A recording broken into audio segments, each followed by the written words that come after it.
अस्सलाम वालेकुम, आप देख रहे हैं आज मार्केट्स विद इमरान सुल्तान। सबसे पहले जायजा लेंगे पाकिस्तान स्टॉक एक्सचेंज आज की मार्केट एक्टिविटीज। बेंचमार्क 100 इंडेक्स में 201 पॉइंट्स का इजाफा और क्लोजिंग 39,614 के ऊपर हुई। आज कुल 333 कंपनीज एक्टिव रहीं, जिसमें 118 कंपनीज पॉजिटिव, 189 नेगेटिव और 26 कंपनीज अनचेंज थी। इस तरह एक्सचेंज का आज volume 171 million share, 17 crore share आज ट्रेड हुए, जिनकी वैल्यू लगभग 9 अरब और 14 करोड़ रुपए के करीब रही। दूसरी जानब केएचआई स्टॉक्स की तरफ चलते हैं और ब्रिंडेक्स 100 की कारकर्दगी, जिसमें आज 27.71 पॉइंट्स का इजाफा 4202.41 पे बेंचमार्क जो ब्रिंडेक्स है वो आज क्लोज हुआ with volume of 114 million shares. Market की एक्टिविटी जाहिर है कि एक लैक क्लस्टर परफॉर्मेंस और उसमें जो खबरें हैं वो एक सियासी और मुआशी गैर यकीनी, उसको मार्केट जो है वो रिफ्लेक्ट कर रही है, उसके ऊपर भी बात करेंगे। लेकिन उससे पहले चलते हैं आज की टॉप बिजनेस स्टोरीज की तरफ।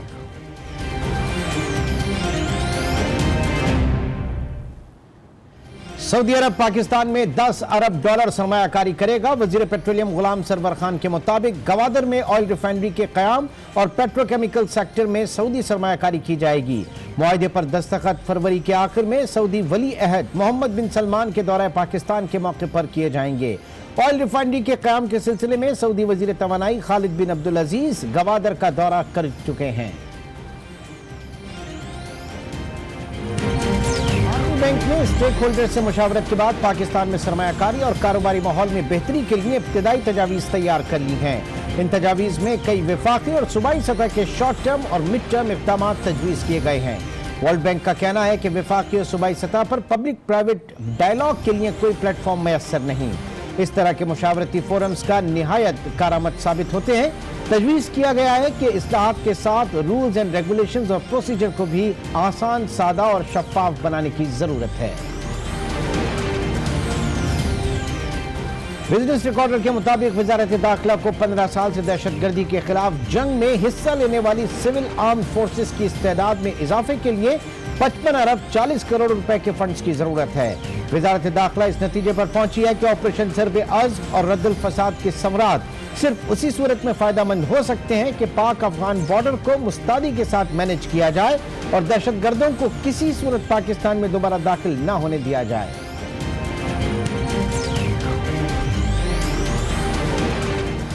और एफडीआर ने सुप्रीम कोर्ट को आगाह किया कि 579 पाकिस्तानियों की मुत्तहदा अरब इमारात में 867 जायदादें हैं। इससे कबल एफआईए का कहना था कि 895 पाकिस्तानियों की यूएई में 1365 प्रॉपर्टीज हैं। मेंबर इनलैंड रेवेन्यू ऑपरेशन सीमा शकील ने सुप्रीम कोर्ट को बताया कि इन आदाद शुमार की कंप्यूटराइज्ड कौमी शनाख्ती कार्ड के जरिए तस्दीक की गई है।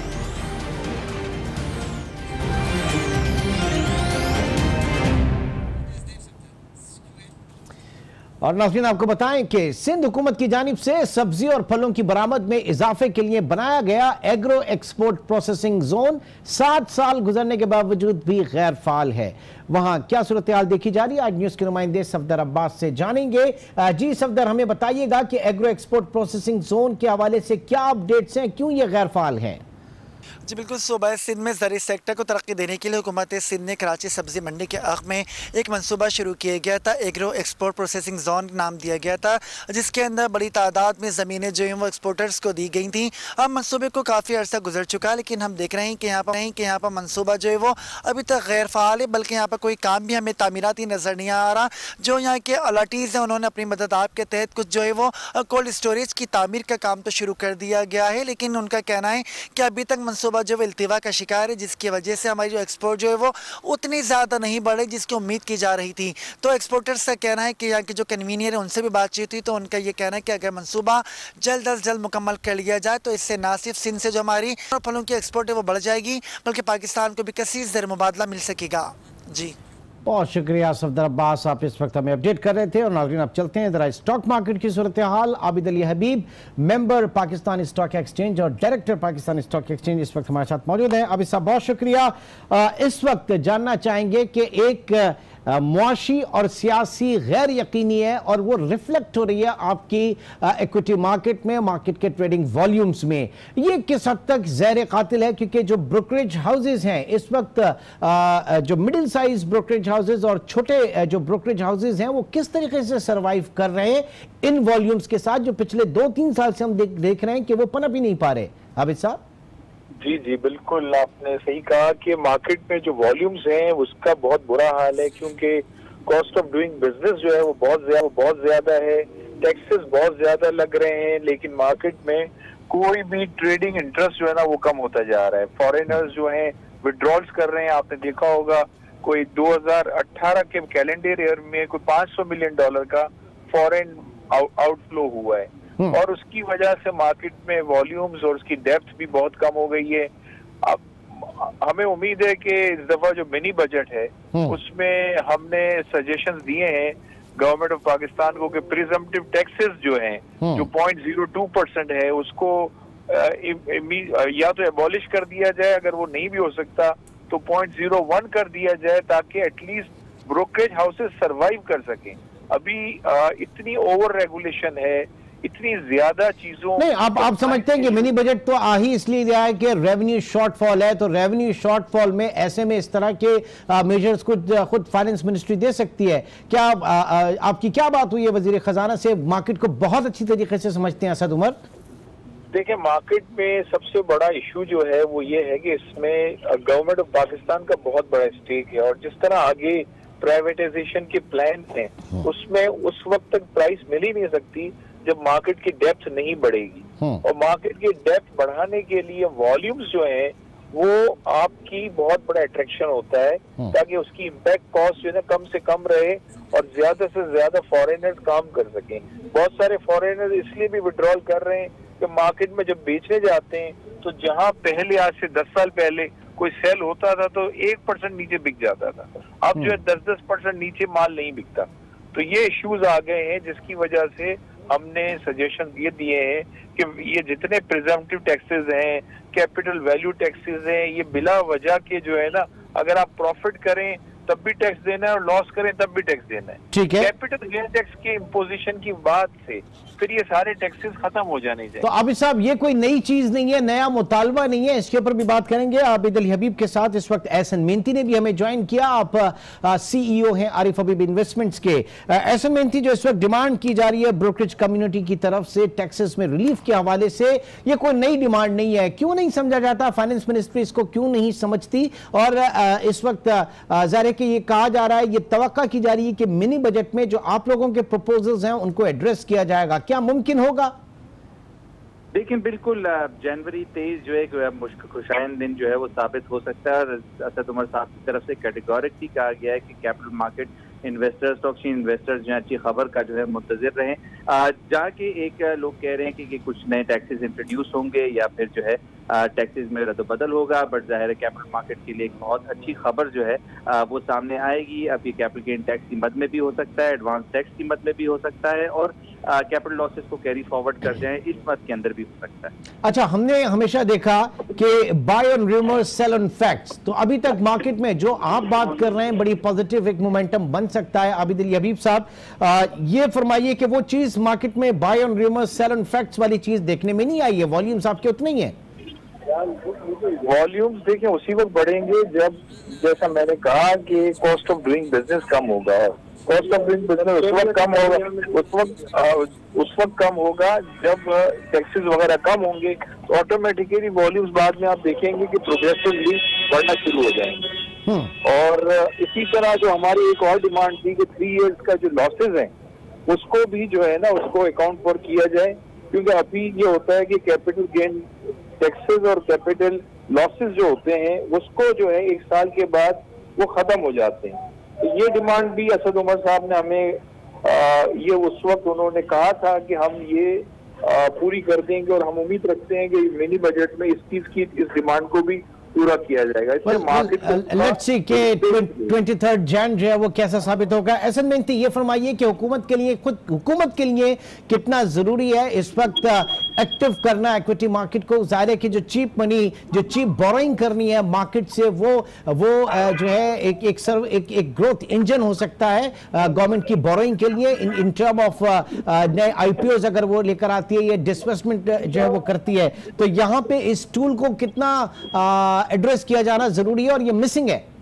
देखिए, आई थिंक कि फॉरेन इनफ्लोज जो हैं किसी भी हुकूमत के लिए मुस्बत खबर होते हैं, और आई थिंक कि इस हुकूमत ने दिखाना है कि उसके आने के बाद कैपिटल मार्केट की परफॉर्मेंस किस तरह से पॉजिटिव साइड पर गई है। तो जाहिर है फॉरेन इनफ्लोज जब आएंगे, जब इंटरनेशनल इन्वेस्टर्स को जो है अपॉर्चुनिटी मिलेगी। आबिद साहब, जब इससे पहले बात हो रही थी सीपैक की, तो उसमें कहा गया कि जनाब आपके जो आपके आयरन कंपनीज हैं, स्टील कंपनीज हैं, उसके बड़े आईपीओज जो हैं वो एक्सपेक्ट किए जा रहे हैं in contrast with the economic activities growing with CPEC. लेकिन हमने देखा कि कोई आईपीओज वगैरह नहीं आए पिछले 12 महीनों में, हमने ऐसी कोई परफॉर्मेंस नहीं देखी। ये कितना बड़ी लैकिंग है? हमारा राब्ता इस वक्त मुनक़ता हुआ, और इस वक्त ये जो बातें की जा रही थी मार्केट में इन एक्टिविटीज़ के हवाले से, ट्रेडिंग एक्टिविटीज़ के हवाले से, पिछले जनवरी 2016 में जब आपकी कैपिटल मार्केट्स जो हैं वो डिम्यूचुअलाइज हुई थी, कॉर्पोरेटाइज हुई थी और इंटीग्रेट हुई थी, उस वक्त भी ये कहा जा रहा था कि मार्केट के वॉल्यूम्स जो हैं वो बहुत अच्छे हो जाएंगे और आगे चल के सीपैक के हवाले से नई कंपनीज, नए आईपीओज, नई लिस्टिंग्स जो हैं इस मार्केट में देखी जाएंगी। लेकिन अनफॉर्चुनेटली ऐसा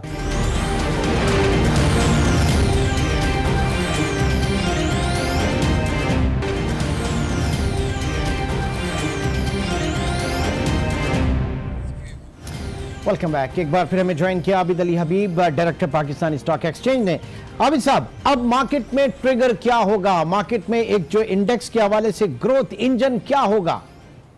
इम्पोर्टेंट जो एक्शन है वो हम समझते हैं कि जो IMF की जो डील है वो जो इस महीने उम्मीद है कि इंशाल्लाह इस दफा ये हो जाएगा। जैसे गवर्नमेंट ऑफ पाकिस्तान ने सारी कंडीशनलिटीज जो हैं ऑलमोस्ट पूरी कर ली है। डीवैल्यूएशन आपका 25% हो गया है, आपका डिस्काउंट रेट 30% प्लस हुआ है, 30% प्लस है, डीवैल्यूएशन 30% प्लस हो गया है, डिस्काउंट रेट 10% पे आ गया, 6.25% से 10% पे आ गया है। यूटिलिटीज के चार्जेस जो है वो बढ़ा दिए हैं। तो सारी जो कंडीशनलिटीज थी वो ऑलमोस्ट पूरी हो गई हैं। और पॉलिटिकली भी जो है, पहले यूएस का प्रेशर बहुत ज्यादा था IMF पे, अब मुझे लगता है यही है कि वो सारी चीजें इस दफा ये चीजें हो जाएंगी। लेकिन ऐसे में IMF प्रोग्राम में अगर आप जाते हैं तो फॉर श्योर आपकी जो इकोनॉमिक स्लो डाउन होगा, आपकी जीडीपी ग्रोथ जो है वो 4% पे फोरकास्ट की जा रही है। रादर वी वर लाइक 5.7 और 8% लास्ट ईयर। तो ऐसे में आप क्या समझते हैं कि इकोनॉमिक स्लो डाउन आपका होगा और मार्केट आपकी अच्छी परफॉर्म करेगी? ऐसे कैसे मुमकिन होगा? देखिए, सबसे बड़ा इस वक्त इशू जो है वो ट्रेड डेफिसिट है, और वो चीज जो है हमारे फॉरेन एक्सचेंज रिजर्व बहुत तेजी से खराब हुए हैं। और जिस तरह ब्रदरली कंट्रीज ने हमें हेल्प किया है, सऊदी गवर्नमेंट ने किया, यूएई गवर्नमेंट ने किया, चाइनीज गवर्नमेंट ने किया, तो उससे अब ये उम्मीद है कि फॉरेन एक्सचेंज रिजर्व आपकी काफी इम्प्रूव हो जाएंगी। और उन चीजों में जो है जैसे ही ये चीजें होती हैं तो आपका जो रुपी डॉलर जो पैरिटी है वो काफी इम्प्रूव होगी, वहां से जरा स्टेबिलिटी आएगी। अभी तो बड़ी फ्रेजाइल इकोनॉमी हुई। And what about the oil prices? Oil prices अब $50-55 पर बैरल। आपके ऑयल प्राइसेस अगर गिरती हैं इकोनॉमी के लिए बहुत अच्छी बात होती है, बट बाय द टाइम आपका जो 100 इंडेक्स है उसमें ऑयल कंपनीज का वेटेज है वो नीचे आता है, तो मार्केट उसकी वजह से गिर सकती है। इस पे क्या कहेंगे? हाँ, वो तो चले ठीक है, वो चीज तो होगी, लेकिन दूसरे सेक्टर्स आपको काफी, क्योंकि इकोनॉमी आपकी इम्प्रूव होती है और उसकी वजह से ऑटोमेटिकली जो पॉजिटिव साइड है वो बात नहीं, इमीडिएटली आप जरूर सही कह रहे हैं कि जो एक्सप्लोरेशन है वो सेक्टर ज्यादा गिरता है। लेकिन जिस तरीके से डिस्काउंट रेट बढ़े, NSS रेट भी बढ़ गए, तो यहाँ से भी पैसा निकलेगा ना आपकी मार्केट से।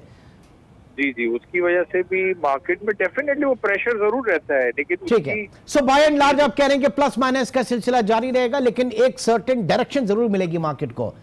जी, बहुत बहुत शुक्रिया, थैंक यू वेरी मच। इस वक्त आबिद अली हबीब, पाकिस्तानी स्टॉक एक्सचेंज, हमारे साथ मौजूद थे। आगे आने वाला वक्त पाकिस्तानी इक्विटी मार्केट के लिए कैसा साबित होगा, इकोनॉमी के लिए कैसा साबित होगा, इसका पता अब से चंद दिन बाद ही पता चल जाएगा। इंशाल्लाह आपसे कल मुलाकात होगी। अपना बहुत ख्याल रखिएगा। अल्लाह हाफिज।